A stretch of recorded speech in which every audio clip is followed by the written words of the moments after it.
Good evening, listeners, and thanks once again for receiving us in your homes with your hearts love as we continue in our studies of Keys to the Kingdom.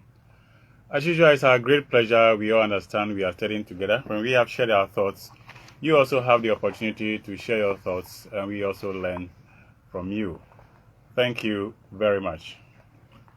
For Yemamunina Ajo Animrewe. Adofo num any enuanuma muti yeni every pink 96.9 FM. Asida kasiye ema mu nyina ema majo na senia yenem no ye nyina yeti ase se ye ba ebesua ade. The Church Universal and Triumphant enie adenta mamedo kono ne school pona echi ho na yewo.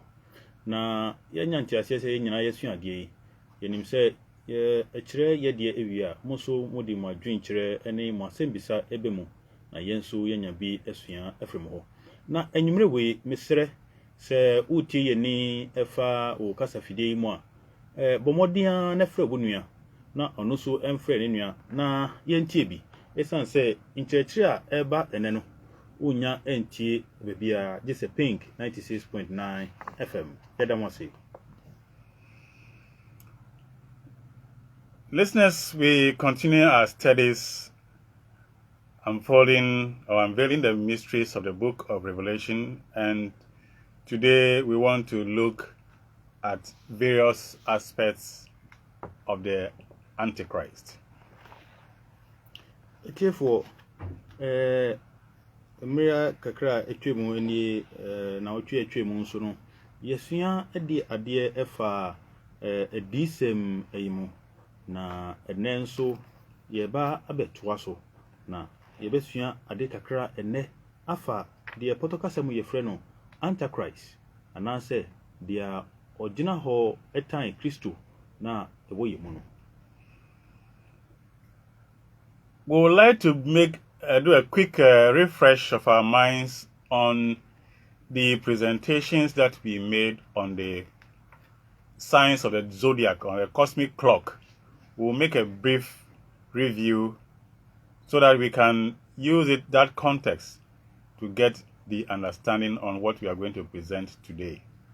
Na emiribia etwemu ye kire ade efa cosmic clock na ho ananse hunhumu mretu mreno akontabuo no aye cosmic clock no ye kire ade efa ho na ene no ye be kaikai ye hu kakra sine ye be ya ene nkyerehye na ye be ye no ebetimi enya emuntiase.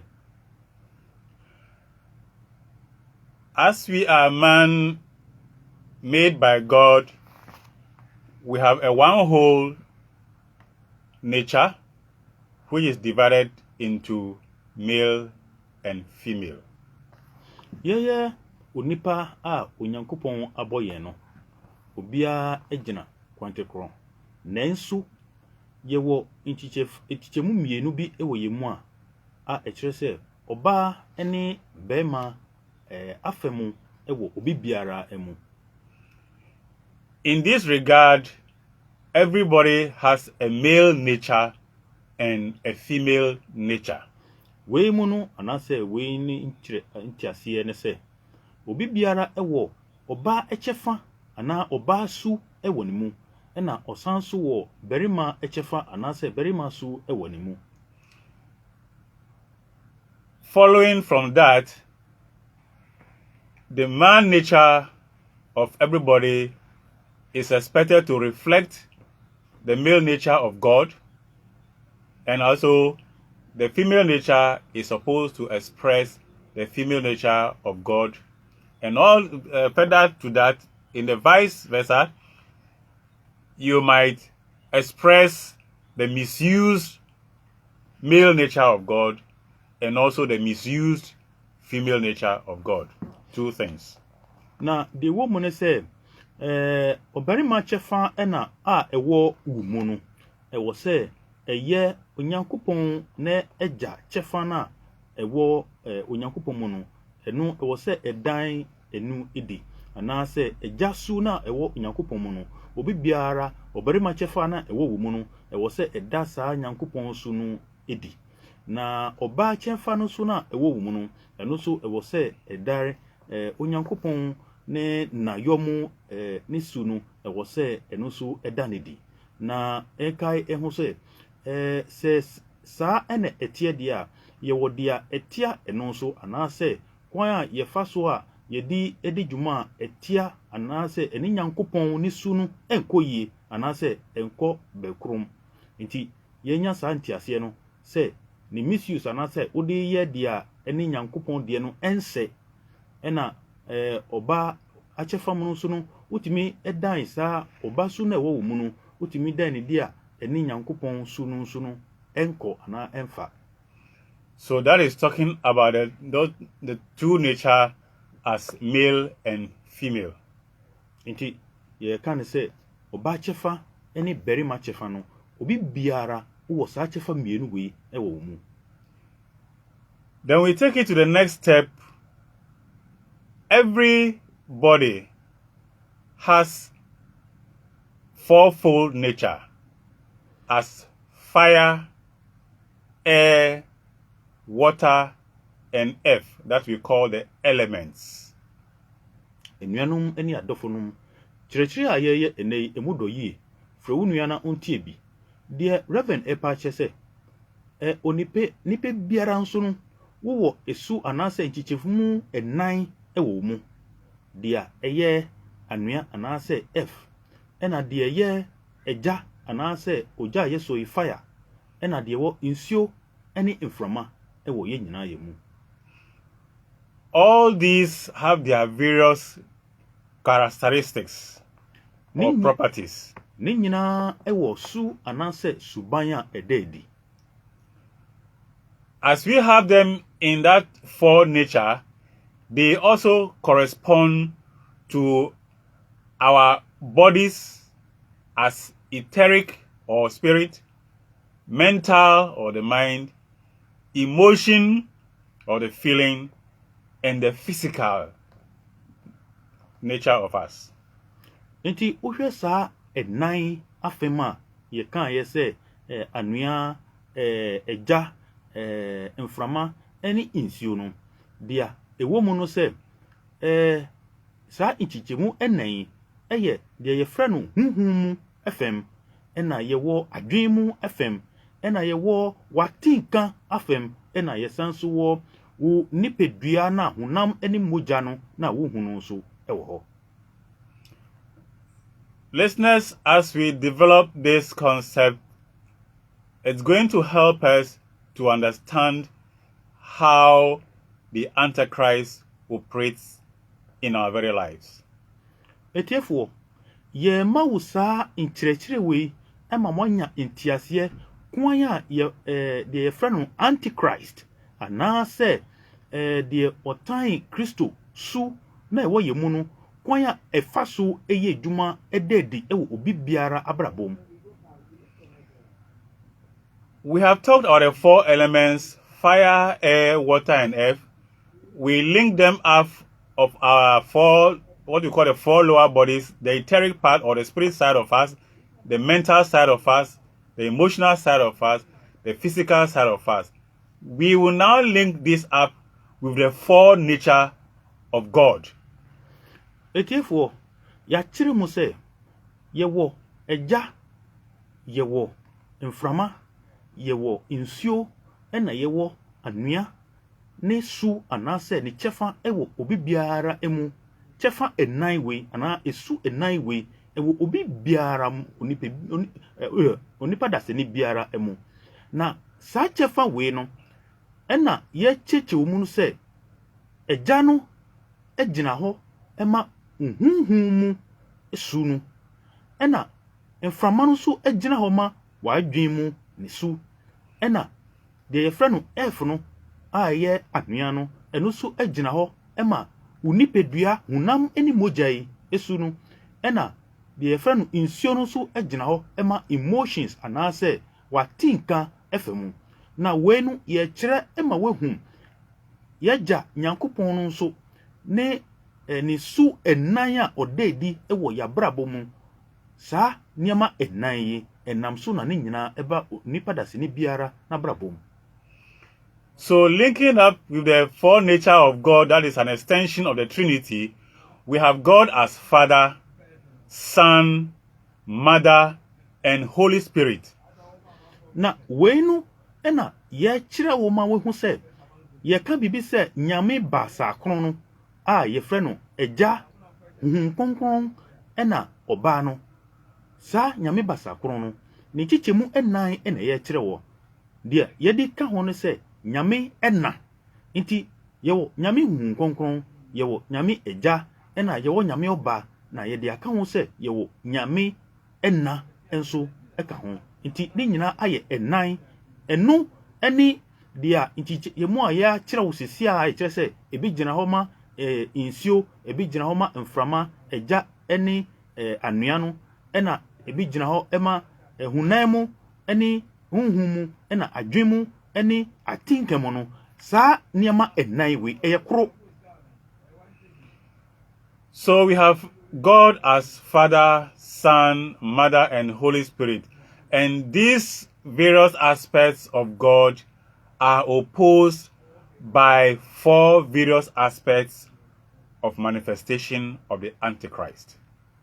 Na enuanum ni adofo yenti ase se eja onyankopon eja afem na eye dwuma ewo yemu ena onyankopon oba a de no Son of God na afem a eye dwuma ewo nipa biara emu ena hunhun konkron na afem no so na eye dwuma wo nipa biara mu ni onyame ne nayo mu eno nso sasu no eye dwuma ewo nipa biara mu na de wo mu no se Antichrist su no etia sa ni ntichemu enan nyina ewuyemu nti yewo Antichrist no so ntichemu anan de etia agya afa ewuyemu de etia hunkonkon afa na ewuyemu de etia nyame ena afa na ewuyemu no ena de etia nyame oba no so afa na ewuyemu no.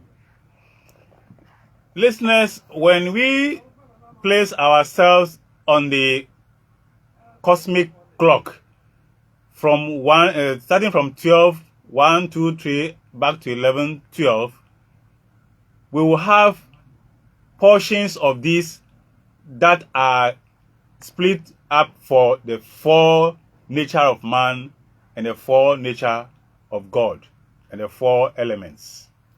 Etiefo se yedi huhumu emre no etu yenima de ye frɛ no cosmic clock no huhumu emre tumre akotembo no etu yenima de wo mu no se sa nipa nyankopon ni chichemu anan a ya kire wo sesi aye ye de to sa huhumu emre no eso a eno so esa ewo mu chichemu bi eno so ye be kire wo eno so ma wehu. Listeners, in our earlier presentations, we said we can place the book of Revelation on the cosmic clock. That is just like the watch you have in your room. What you call the signs of the zodiac. That's the division of the clock, your watch, into 12 parts. That's the signs of the zodiac. We can place the various verses of the book of Revelation into this clock so that you know where it falls and the God qualities they stand for and the misuses of God qualities that they stand for.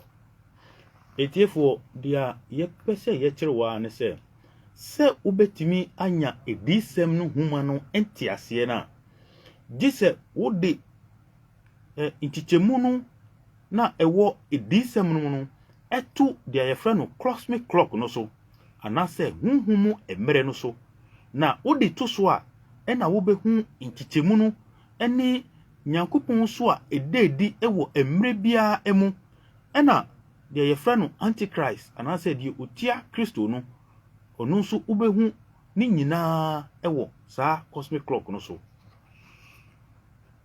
The cosmic clock, and for that matter, for ease of many of us to picture very quickly, we talk about the signs of the zodiac. Some people want to go into horoscope, but the horoscope is about how you interpret the characteristics of the signs of the zodiac.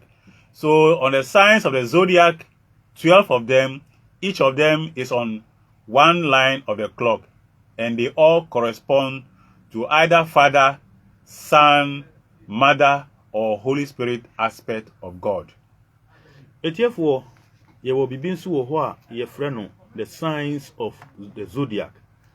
And I say ebinimu ekano horoscope.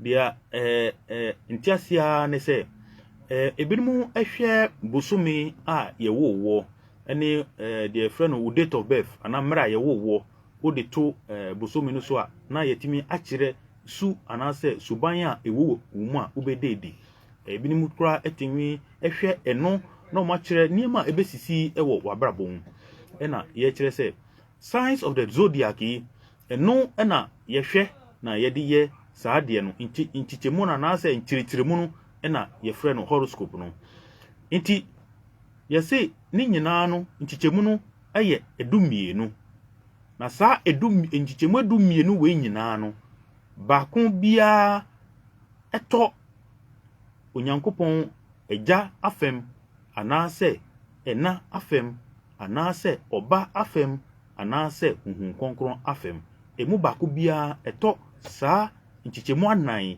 ebiso. So the Father is on 12, which is Capricorn. That's the starting point. Father starts from the 12 o'clock. If you look on your watch, Father is placed on 12 o'clock. Na ejano nyame jano o hyase efri edumie no so nti wo hwe ye friend umbre na se wo watch no so a wo be hu se ye di nchichemu no edumie no eda soro ho na ye si ni nyina hyase efri ejano ho nti ejano ye bibia na hyase. So from 12 o'clock you have Capricorn, then Aquarius and Pisces, before you shift to 3 o'clock, which is the Sun. So 12 o'clock, 1 o'clock, 2 o'clock are for the Father.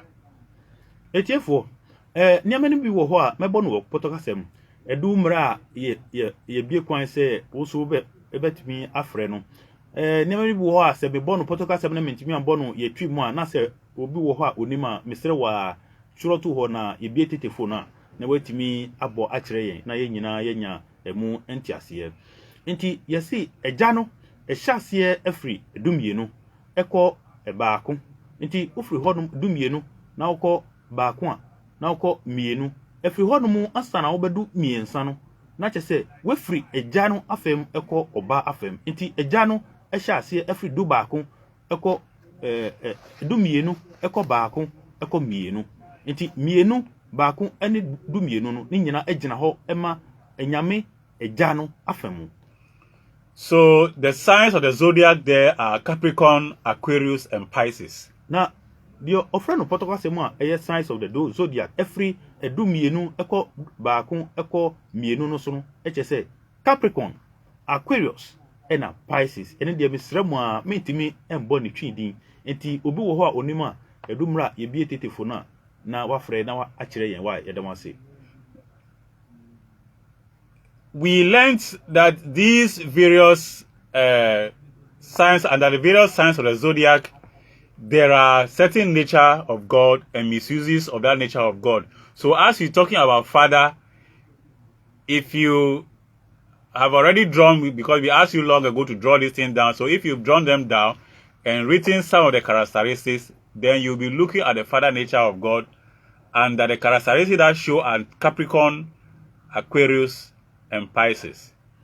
Etiefo enuanum ani adofonum ebrebia etwemu ye kire saa diwe ewa ha ema ye kire ye kan se bomodian na kyoro ne nyina etu ho na de wom ne se eja onyame ne ja no anase de efre no nyame ja no ye wo ne subia odedi ena nyame oba no nso ye wo ne suban a odedi na nyame eja no ewo Capricorn anase dia eda edumienu ewo suban a efri ho eba ena baako nso efri o suban efri ho ba na wokọ mienu nso a ewo suban a eda edi saa suban nyame ne suban nyina anase ne su ni nyina eda edi a ewo se eda edi wo onipa dase ni bia wabrabom no ye wo suban wo ho nso a etia ni nyina a enu na ye antichrist no esu ne ne ban bi wo ho a etia sa suban papa we a nyame ededi ewo ye mu no.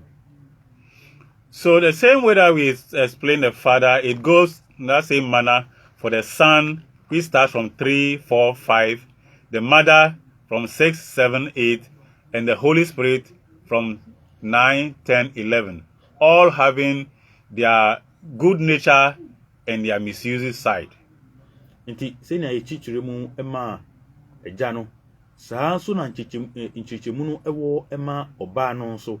Nti nyame ba no nso ehya ase efre wohwe emere no so a 3 o'clock line no ehya ase efre ho 3 wokọ 4 anase miensa enan enum na ensia no na chese nyame oba no eye adwuma efa ho anase saa ni suban no nyame ni su no ededi ewo saa kwan no so na ofri fiti ensia eko enson saa ekodu enkron na chese nyame na nso na eye adwuma ewo ho wokọ edu baako na chese afi ensia ko nson ko nwotwe nti ensia no ekodu wotwe no na ye nyame na no na ye adwuma wo ho na ofri enkron no ekodu edu baako a na chese nyame huhun konkron no so ne su ene ne ban na ededi ewo saa mmere no mu.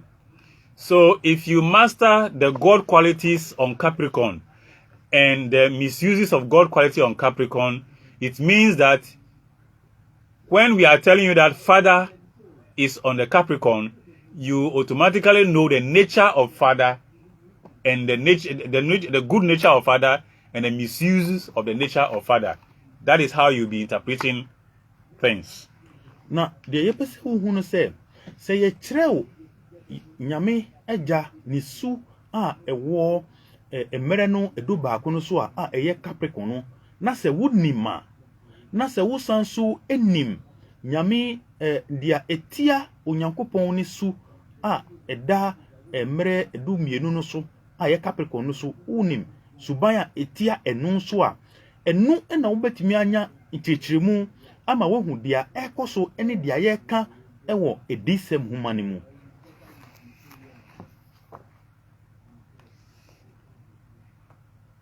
So for all the aspects on the signs of the zodiac, there are the God qualities and also the misuses of the God qualities. Etiefo nyantiasiasie dia ekoso ewo ewiase nyina dia ekoso ewo onipa daseni biara abrabo no mu eye se dan onyankopon ni su ene ni ban ehu ewo onipa daseni abrabo mu ana se dia ekoso abrabo no eye dia etia saa nyankopon su ene ni ban na ewo se ededi ewo abrabo mu. If we should take Father, Son, Holy Spirit on 12 o'clock, 3 o'clock, 6 o'clock, and 9 o'clock line, we will get the following characteristics of the nature and misuse of God's energy.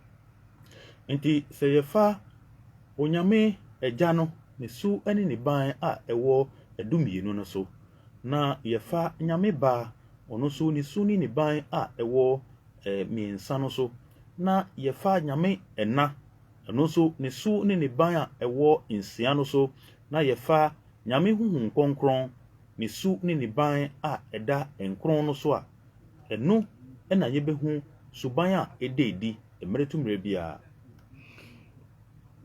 If we take God as Father on the 12 o'clock line, which is Capricorn, then we are talking about God power.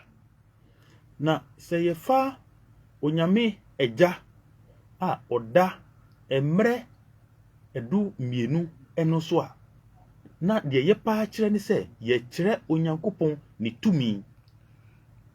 And the misuse of that power is criticism, condemnation, judgment, and black magic. Na se yeka sa nyankopon ne tumi no a eda emre no nchichemu edumienu eno no so a ye nyame tumi na de etia no eye se wo kasa etia obi anase wo ebu aten anase de ye frɛ no black magic anase abayisem anase se ye tutu nuro. If you go to the 3 o'clock line, which is the sun aspect of God, we have God control. Na yehwe onyankopon ne tumi a ededi se onyame oba no ewo emere no miensa eno so a dia onyankopon tumi a ededi eye God control anase se onyankopon edi nyama bibiara eso. And the misuse of that is deceit, arrogance, intellectual pride, and spiritual pride. Na di etia sa onyankopon ni suban se onyame na di bibia no so eni se adada na ahomaso eni huhumu ahomaso. If we go to the 6 o'clock, which is the mother, the God aspect, the God quality displayed is harmony, God harmony. Na ohwe emre no a ekire emre insia no so a eye nyame ena na ne su ni ban na ededi ewo saa mre no so a na potoka se mo yebeka God harmony ana se bibia ebeye djuma kro ama bibia akoso wano. And the misuse of that is self-pity, indecision, and self-justification. Na die etia sa nyame ni su ni ban a ededi ewo emre insia no so a eye se wontimi indecision wontimi fa adwen ewo hu anase self pity se ubu hu abonfia anase self justification se emre bia no wo de wonim se wasem na yede. Finally, on the aspect of the Holy Spirit on the 9 o'clock, we have God reality.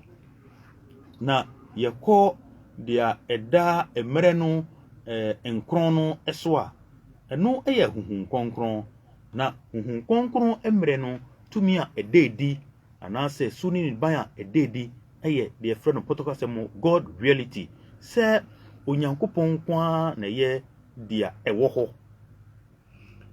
And the misuse of that is dishonesty and treachery. Na ye hwe suban a etia sa onyankopon ni tumi nu so a na ye see dishonesty se undi nukre na intrigue and treachery se treachery no misrewo mintimi minhu ne twi kasa nti obi wo ho onima na wa manchichemu no aba amayen.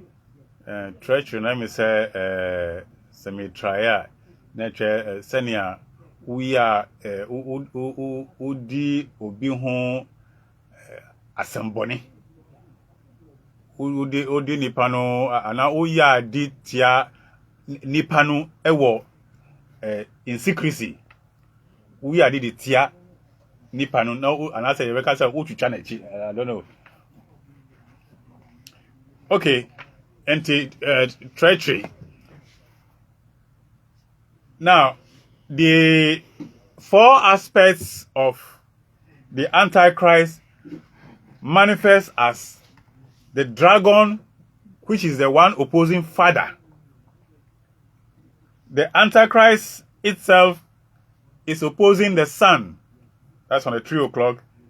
And the great whore is opposing the Mother on the 6 o'clock. And the false prophet is opposing the Holy Spirit on the 9 o'clock.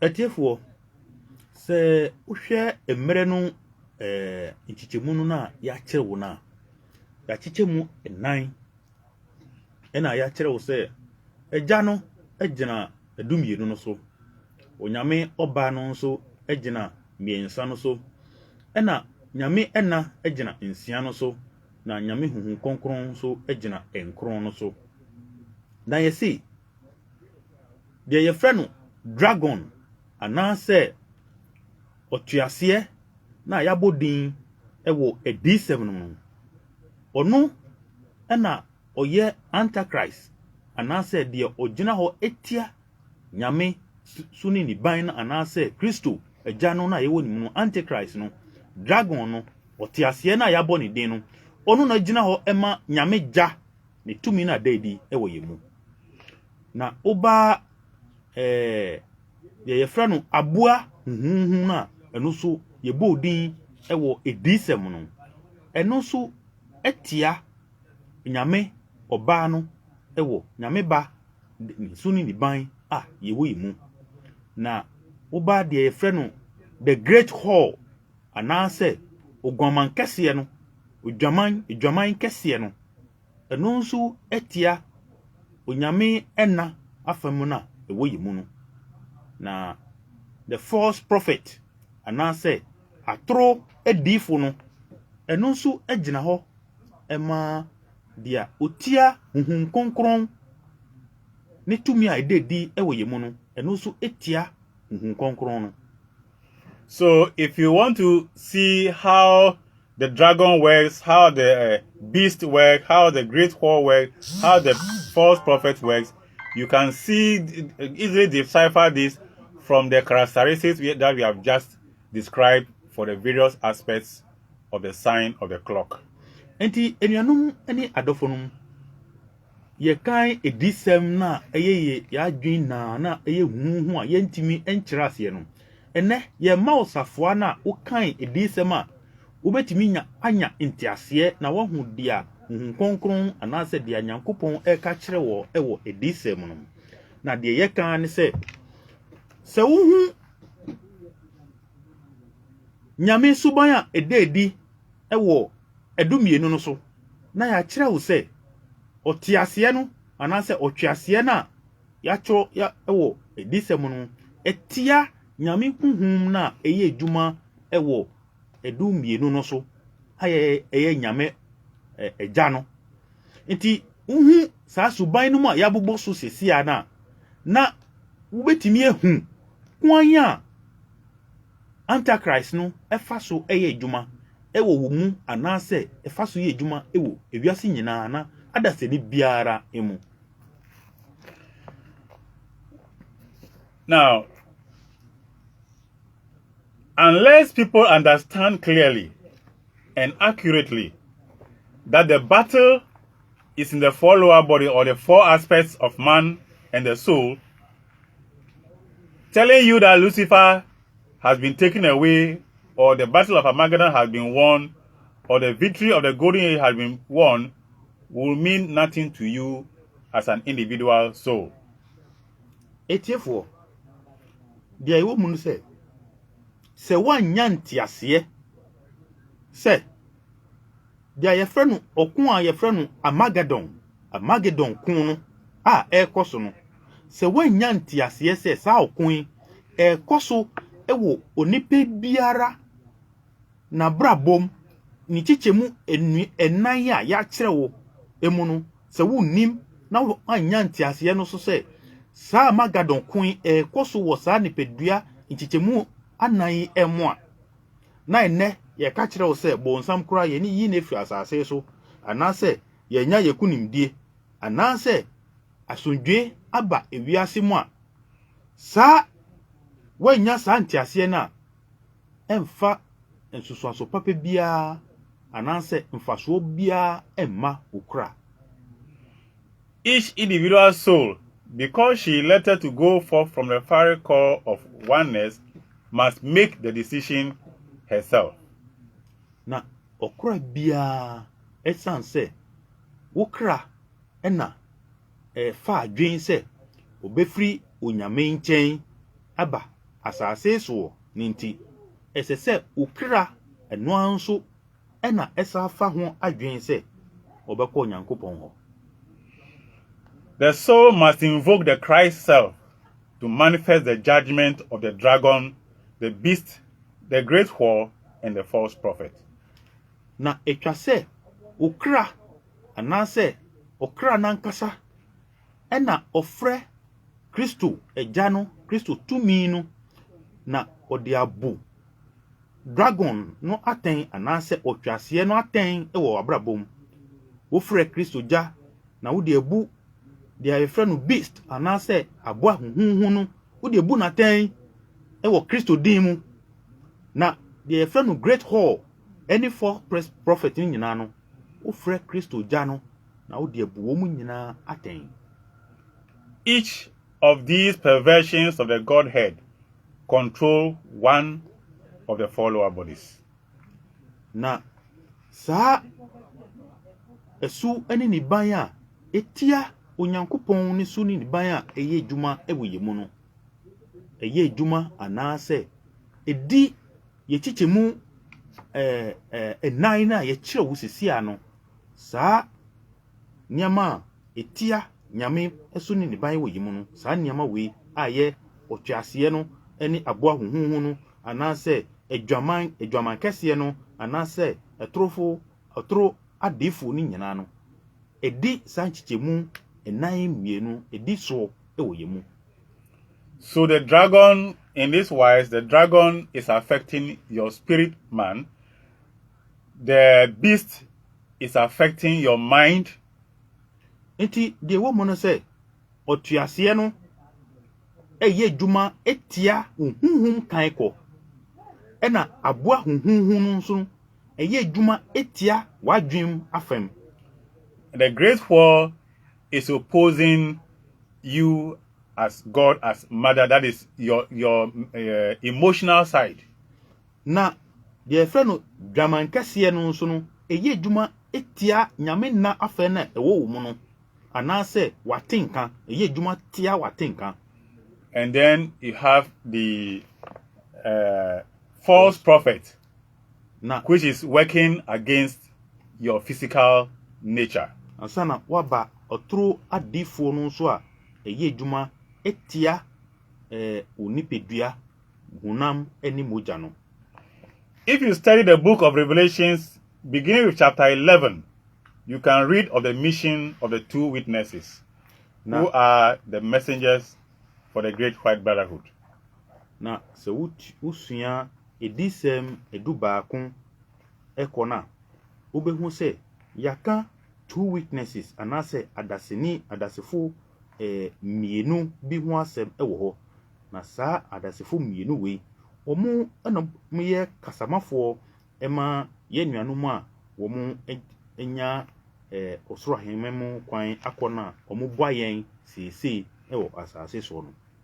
They come and they deliver the teachings, and they also face the challenge of the dragon. Womaba na womaba edi nkyerɛkyerɛ no abreyen na woman kasanso no ene sa dragon yi anase otwase no edi esie. Then there is the coming of the woman in chapter 12. Na woko edisem eti edumienu na ye kan se obaa bi nso ebeba. The woman clothed with the sun and the moon under her feet, and upon her head a crown of 12 stars. Na ye se obaa we ewia no etwa ne ho ehia na ohye echa na je 12 stars anase nsoroma edu mienu ena ejina ho ema eche na ohye no na bosumi no ehye na nase. Chapter 12 is the sign of Aquarian age, the coming of the feminine ray and the elevation of the feminine ray. Na edisem ichichemu edu mienu no de Reverend ekan se ejina ho ema Aquarian age no ewo potokasem anase emre a de yeka oba anase ena etumi a edadi efa onipa biara emu no eye sa mmiri ena yebepeja sa tumi no. chapters 13, 14, 15, and 16 speak of the dragon, the beast, the great whore, and the false prophet. Na okan edisem ichichemu edu miensa, edu nine, edu num, ena edum insia no. Ne nyinaa ekasa efa otwase no ene aboa huhunhu no ene edwaman kese no ene otro adifo yi hu asem. Listeners, we will pause it here with the statement for us to understand that because the Bible has been tempered several times, the Lord Jesus Christ, in dictating the book of Revelation, made sure that the things written in the book of Revelation are not tampered. And therefore, the book of Revelation is written in code, and we have to learn to interpret it. Etiefo, nyina yenya ntiase se tro konkron na ya beto no ni mpre bebre na afa ni ya tro no ebiom na nkyerkyeremu ne kasa yedi tro konkron no efa nyina no kwa bebre so no na adwen a Nyankopon anase dia Nyankopon epese etro edadi ewo tro konkron na entibi mbasa inti ya jinkwa Yesu Kristo onimwei inti ye tro edisem no de o hwe se edisem no ye ntimi edane ani inti o tro edisem no ewo abebuo mu ena ehintasem mu inti ukan edisem ma gise ye yi ase ekyerew anase kwan a Nyankopon pese odan edi ekyerew no unam saa kwan no so ansana ubetimi anya ehuma edisem no entiase ye. Listeners, thank you very much. At this point, we would like to open the phone line so that you can also come in. Etiefo yedamase bebre na yedi enade yi ebesi ha na monsu mabemu bi mode mo asembisa ene mo adwenkyere abemu na ye nyina yasua ade enti sesi a ebie tetefo no 0240 358 182 0240 358 182 0240 358 182 anase 0547 870 990 0547 870 990 studio lines no also betimi afresesi a na wo de wadwenkyere ene wasembisa aba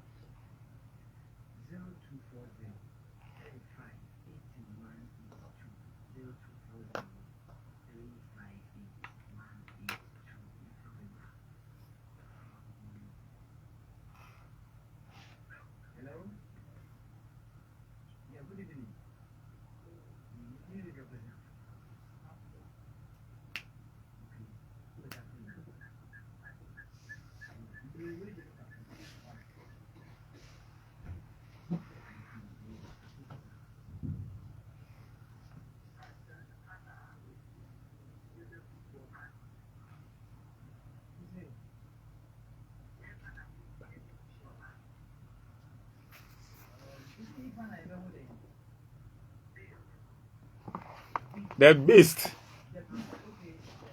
Yes, so you see Patriarch chapter 13, 14, 15, and 16 of the book of Revelation.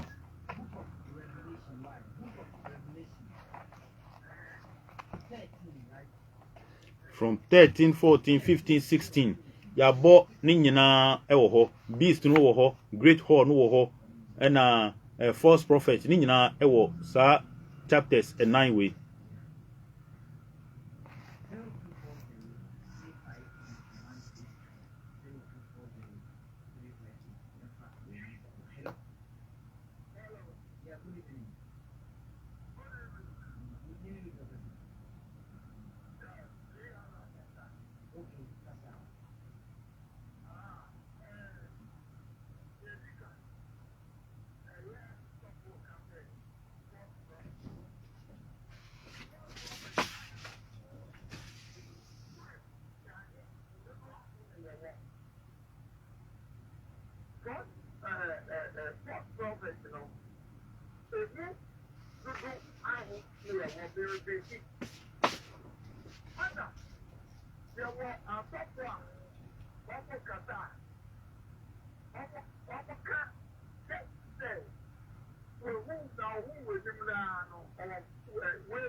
PRO Adenta.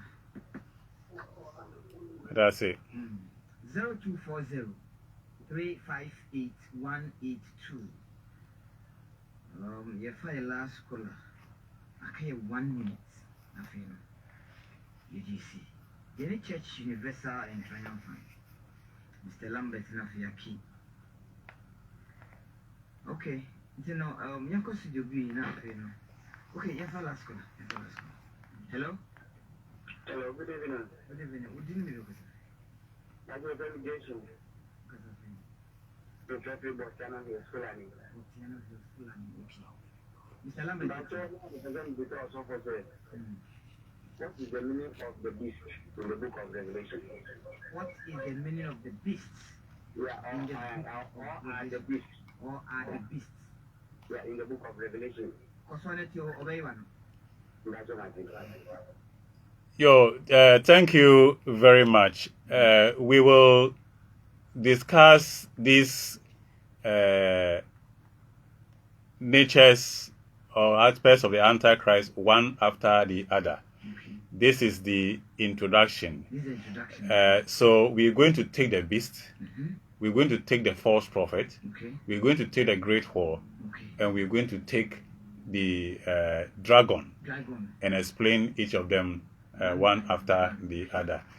So at this point in time, our time is run out. So since we are going to take it as a topic as we go along, I think we better reserve it for the next session. Next section. Okay. The woman say yenua bi ebisa say the friend aboa huhunu ne trase eye den ewo edisem no emu na reverend eyina no say sese afi na ya ye the friend introduction no and I say ye the topic no aba na fiti next week kono and I say fiti na atwe a ebebe mu no ye befa ne nyina baako na ya hwede a ne nyina agina ho ema ene dwuma ne nyina edi enti beast no aboa huhunu no ye befa ono as a topic na ya ka nsem a efa ne nyina ho de ogina ho ema ene dia oye ye free ho a na yakọ adwaman kese no so eso na ya ba etro adefo no so eso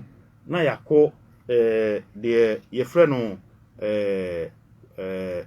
beast no aboa huhunu ono so ye bekọ no so any dragon na nkasa otwase no ni nyina ye befa ni nyina one after the other na ya kyerɛ ni nyina emu enti ye srɛ wa kosoa na tie next week wan kasa tie frɛ wo nua nso na ono nso ntie na ono nso frɛ ni nua na ontie na ye bewie no edisem huma no enye huhuhu ewo wani so bio. If you know, you have a church announcement, which are fine now for telephone numbers here, in case you say reaching. Right, thank you very much. Church Universal and Triumphant presenting to you Keys to the Kingdom. Our location is at Adenta SDA Junction near Mamido Kunu's school. We have our weekly services from Tuesdays through to Sundays. We have services there that we carry out, and all are invited. You are also invited to link up with us, not necessarily by shifting or moving from church to church, but whatever church you are in, you can register with us, take lessons, and study at home, and also confer with ministers for any guidance. Yes, sir. Thank you very much. My number is 020 812 5078. Thank you very much. Eti for anuanum ani adofonum kakra mede be so ani say dia reverend ekayen eche say Church Universal and Triumphant yen hye say chinchina gise wo ne yen ebesom opa obetimia aba se utie nchekere no na to wakoma so na opese wo ne yen besom a obetimi ne ya abesom se wo nyambre nso emfiri wasori emba ya sori nso akwanya wo ho se obeturo budin na yewo de yefre no lessons ana nchekere yedi sankrata ni nyina nso ebema na awo wankasa wopemu no busumi bia o register yedi ma na wo usua de ye kyeremu wa ha nyina no obetimi anya ni nyina na osua na wanya ntiase ewo twonkronkron ne mu yeda wase.